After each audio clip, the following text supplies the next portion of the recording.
crafty friends, welcome to Daily Dose of DIY. My name is Chris and today we're going to talk all about sublimation. I'm going to give you the step-by-step guide of everything you need to get started, from printer to paper to ink to your supplies. We're also going to do a couple of projects step-by-step, start to finish, so by the end you have all the knowledge you need to get started with sublimation.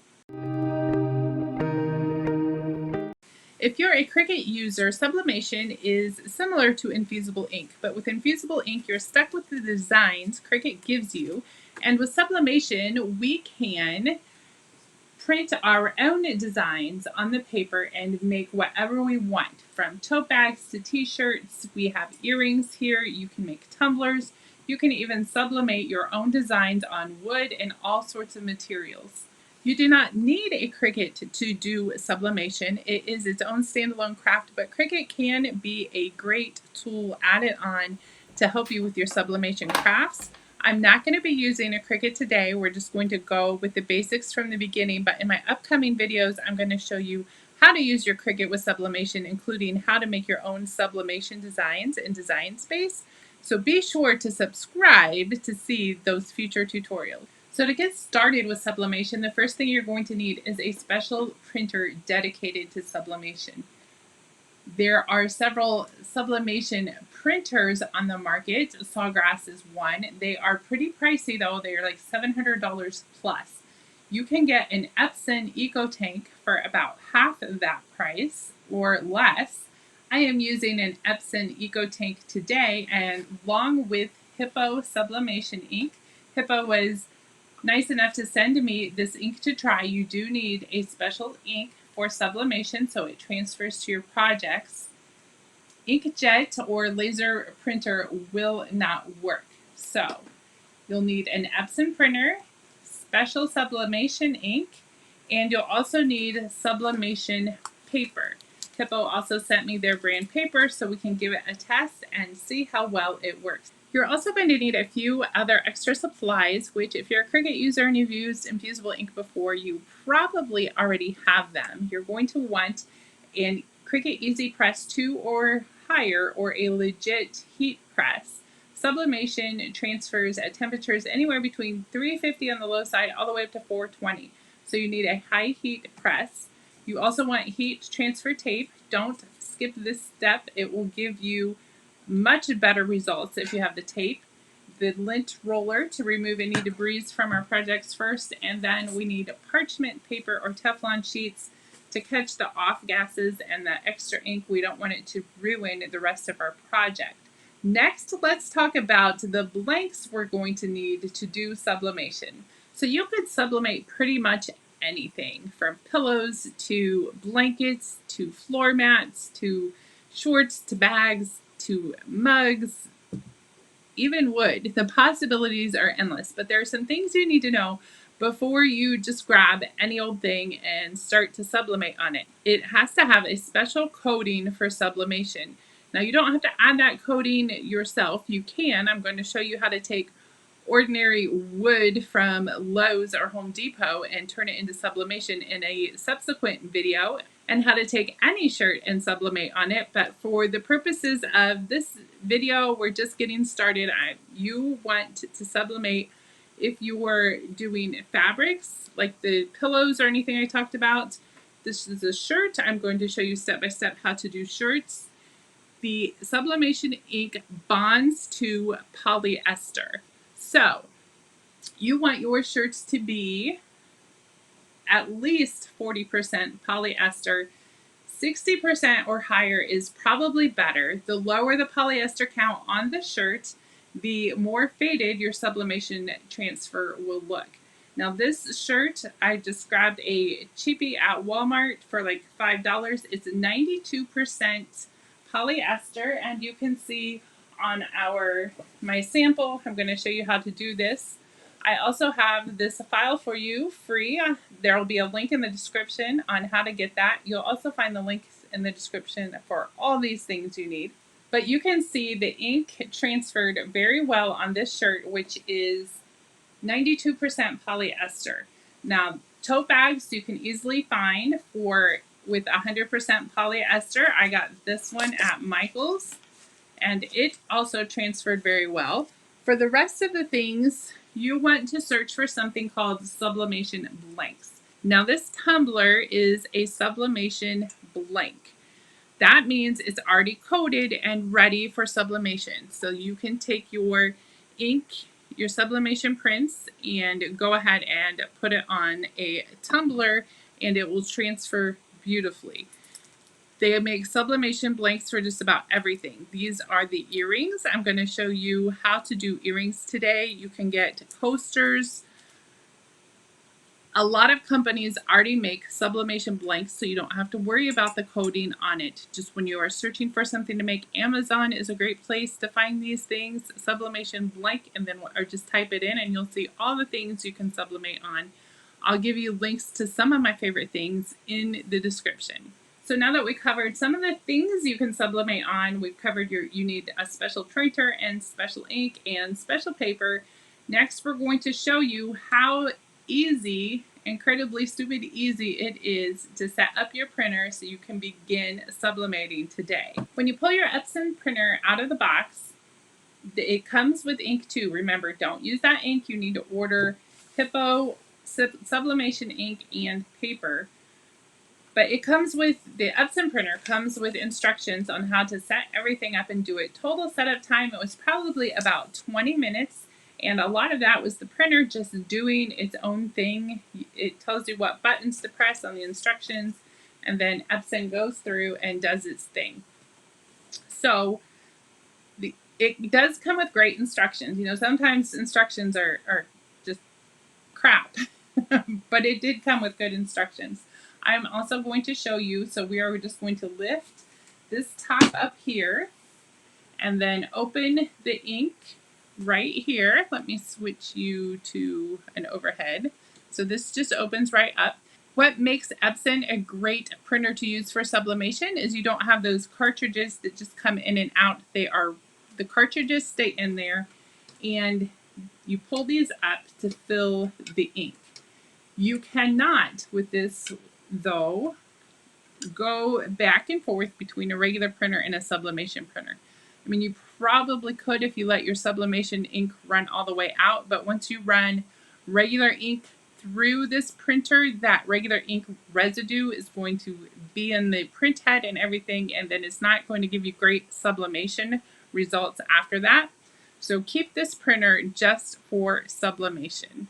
Okay, I have the Hippo ink opened and you have all the colors here. We're going to pour it into here. It is not messy. I'm going to start with black, and I'm just going to go ahead and close the others so I don't mix it up. You just twist the top, the top open. It is non-spill. It's not going to come out of there until you want it to. You just put this on top of there. You don't even need to squeeze the bottle. Gravity does its thing, and all the ink will drain into the eco tank here. So once this bottle is empty, I'm going to go down and do each color. I went ahead and opened all of these little tabs up because I didn't think it was allowing me to get the bottle down far enough to get the ink in. If your ink's not going in as it should, you can pull it back off and try again, as you saw me do. It eventually, on the third or fourth try, took, and now all the ink is sucking out of the bottle and into the Eco Tank printer. So I am going to finish up my colors, and then we will come back and I'll show you how to do the design. Okay, all the ink is in our Epson printer now. It used most of the whole bottle. My tanks are full of ink, so we can do lots of sublimation projects. I'm just going to go ahead and close these tabs down, put the ink cover back down, and then we can put this down. And then it has a little tray you can pull out, so after it prints, it goes there. Now once your ink is in, this is where Epson will go through, and it gives you prompts on the screen here and on the instruction sheet. It'll go through and prepare the ink heads. That takes about 10 minutes. While it was doing that, I installed the software onto my computer so I would be ready to print when this is done. So with sublimation paper, like I said, that is a special paper that you need. And there's a specific size that needs to go up. Hippo was kind enough, crinkling might be a little up, to put their logo, yeah, you can see it on the camera, on the back. So we know this is the back and this is the front. And for loading it in here, you just set the paper in the back tray with the front facing you. So the logo is going to be in the back and the front's going to be facing you. Now our printer is ready to go and print after of course, you've already connected it to your computer and it's already done its thing. So now let's talk about and go and get the designs we're going to need to put on our materials. Now, when it comes to designs, there's loads of designs you can get and loads of designs you can make. Like I said, in the next video, I'm going to show you how to make some of those designs in Design Space. Some of my favorite places, switch here, to find sublimation designs, of course, is design bundles. I will give you the link in the description down below. You can get designs special for tumblers. Here's one specially for shirts. All kinds of colorful things you can do with sublimation that you cannot do with vinyl. And the ink, as you probably well know, it doesn't fade, it doesn't crack, it doesn't peel like vinyl does. That is one of the reasons why sublimation is becoming like one of the hottest new crafts in this last year. Here are some that you can find on Etsy. I really like this Pray Over It for a shirt. They have gorgeous things for tumblers. The possibilities are endless. I have a couple of designs. Let's get out of here that I am using today that I made. These are for the earrings. So you can grab these designs if you want to use them. The link is in the description on how to get to these designs for you. This is the design I put on the bag. Beach days are the best days. And I'm doing my shirt in summer, summer, summer. I love summer and I'm ready to head to the beach and I'm getting myself ready for that. So once you have your designs picked out, you want to download them. Like I said, you do not need a Cricut for this. You can print once they're downloaded and you go to your downloads folder, open up the design. It's going to be different between Windows and Mac and all of that stuff. What it will look like. I'm working on a Mac, so I have this design open. Now what you need to do is you need to mirror it. It's just like using infusible ink or using vinyl. We have to mirror our image. You can upload these into Design Space if you wish to print from there using Cricut's Print Then Cut feature, but you do not have to. You can print directly from the image that you've downloaded. If you do run these through Cricut for the mirror feature there, one, you're going to waste a little bit of ink because it's going to print that border out, and two, you don't need to cut these designs. This does not need cut out at all. The paper that is printed on will not transfer anything to your final product except for the ink. So these do not need cut. You can just open them and print from right where you are. So on my Mac, this might come up in your print window. It might be something different on different versions of Macs, PCs, different browsers. It's all different, but you do need to get to this image mirrored. And for me, I do that by going to Tools and Flip Horizontal. From there, I am ready to hit the print button. I'm going to come up here to go File and then Print. It will bring up my print window then, and I'm going to change my printer from a Brother to the Epson. I also want to change the default settings. You want to do a very high quality print.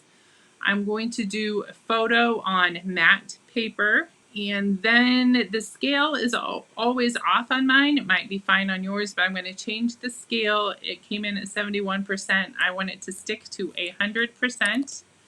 So I'm going to change the scale, and then I think from here we are good to go. We got photo quality, matte paper, scaled at 100%.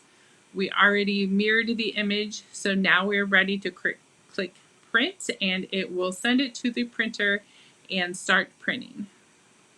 Okay, so it's finished printing, and I want to point something out. You'll notice here on, let's see if I can slide this back in, that the colors on your printout paper might not, they're a little bit more dull than what you're actually going to get when it transfers to your shirt. So don't be alarmed if you see that. It will transfer nice and bright onto your shirt as long as you've got that high polyester count, right? The lower your polyester count, the more faded it will look, but you know, that's still kind of trendy too. So it could turn out pretty cool. I'm going to get set up, my heat press out and heated, and then I'm going to give you tips on how to get a great transfer onto your final product. Okay, I have my Cricut Easy Press 2 heating up. We're going to do this press at 380 degrees. While that's heating up, I'm going to go ahead and get my shirt prepared. We need either parchment paper or Teflon sheets. I just grabbed a whole stack of parchment paper here. Sounds like my Easy Press is heated and ready to go. So first thing we're going to do is put a sheet of parchment paper, might need to fold it a little bit, inside of the shirt so that the ink doesn't transfer through to the back. So I'm going to get that in there. I have my heat mat underneath here. We're going to smooth it down and try to center the shirt on my heat mat so we get a nice centered design. And then I'm going to put a piece of parchment paper over the top of it, and we're just going to heat this up. It's okay to move your Easy Press around, or if you have a heat press, just go ahead and put it in your heat press for a few seconds. We want to, I don't know if it's showing up on camera, but I can see the steam starting to come up. We want to get it warmed up and remove the moisture so that the ink will transfer well. A whole lot of steam. It's humid here today. We're getting ready to have some bad thunderstorms, I think. Okay, let me straighten up my mat up a little bit, and you see a little sparkly landed there. You need to let this cool down before you put the sublimation transfer on it. So while it's cooling, I'm going to take my lint roller, and we're just going to get those like little bits of glitter. If you ever craft with glitter, it shows up everywhere for the rest of your life. You want to go all over the whole surface. It may look clean. You may not see glitter on yours, but there's just dust and other stuff that could keep us from getting a good transfer, and we want a good transfer. We've done all this work so far. Still feels like my shirt is crooked, but it's straight there. Okay, it is cooling down now. It's still just a little bit warm, but I think we are good to go. So I'm going to take the transfer, and remember we mirrored it. No need to cut it. The white won't transfer, just the ink will. And I'm going to line it up on my shirt. The general rule of thumb is to go about 2 inches down from the bottom of your collar. And I am making sure we're centered on the design. A V-neck kind of makes it easy because there's the center, and the center of the design is going to be about between the 2 M's. So once you have everything on there, then we are ready to add our heat-resistant tape. This is going to keep the design from moving. It's super important because you could get what's called ghosting, which is like ink in places you don't want ink. Now I just used an old Scotch tape to put my heat tape in. It keeps it from me having to find that end of the tape all the time. It's not quite strong enough to cut the tape though. So I'm going to cut it with my scissors and put a piece of the tape on the top, bottom, and both of the sides. Now that it is taped down and we're sure it's not going to move, I'm going to put another piece of parchment paper over top. And then we can put our heat press over top of it. You want to use medium pressure. I set my timer for 55 seconds for this shirt. So when you're ready to start, you just hit the little start button on top of your easy press.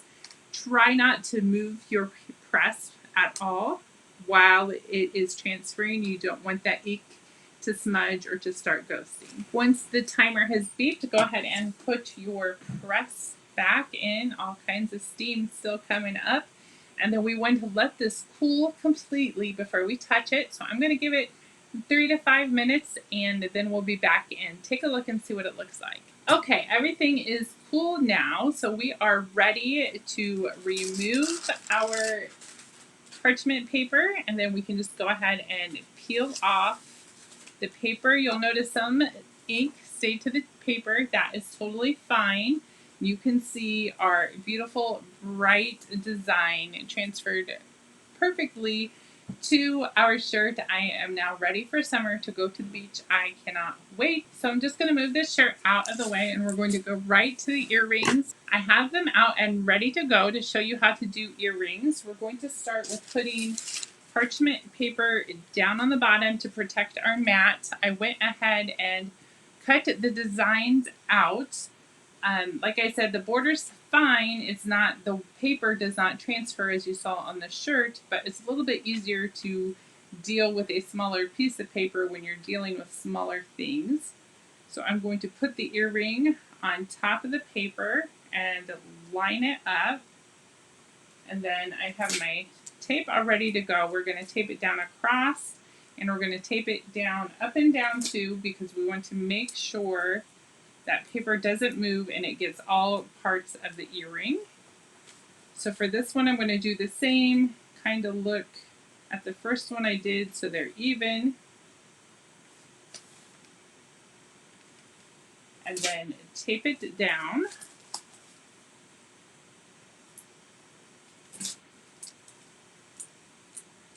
I'm going to be brave and do both earrings at once. I think we should be fine. You want to flip them over so the paper is up, and then we need to add another sheet of parchment paper to the top. Just grab one real quick. And I'm going to press this at the same temp, which is 380, and time, which is 55 seconds. Sublimation goes, you can go 350 for the lowest, and those are kind of materials you're afraid that might burn, like shirts with different, maybe spandex or different materials in with the shirt.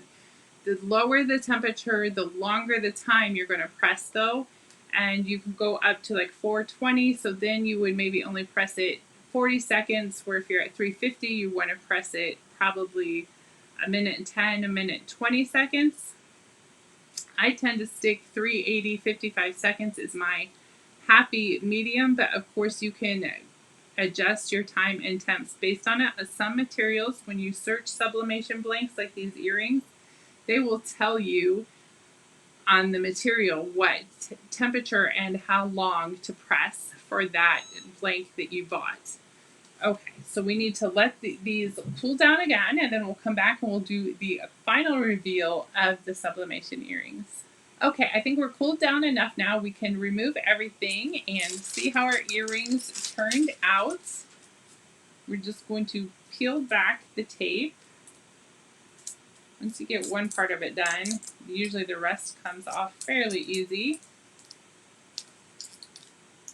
Okay, so I lied.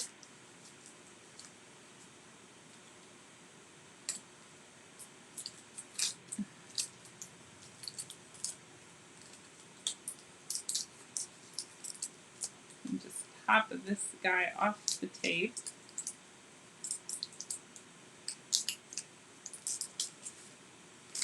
And there you can see how beautiful that turned out with the bright colors. We'll get the other one undone.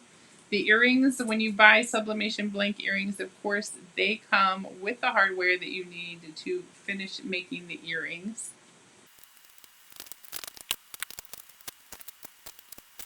So that is everything you need to know to get started with sublimation. We covered the materials you need, from the printer to the ink to the paper, the special things that you can sublimate on, how to find designs. Next up is how to make your own designs in Cricut Design Space and how to utilize your Cricut to help with sublimation. You also learned how to make these gorgeous earrings, how to do a shirt. I have some more ideas for you. Let me know in the comments below if you want to learn how to sublimate on wood and other materials that you might not think you can sublimate on. Thank you so much for crafting with me today. Be sure to like and subscribe for more fun Cricut crafts and tutorials.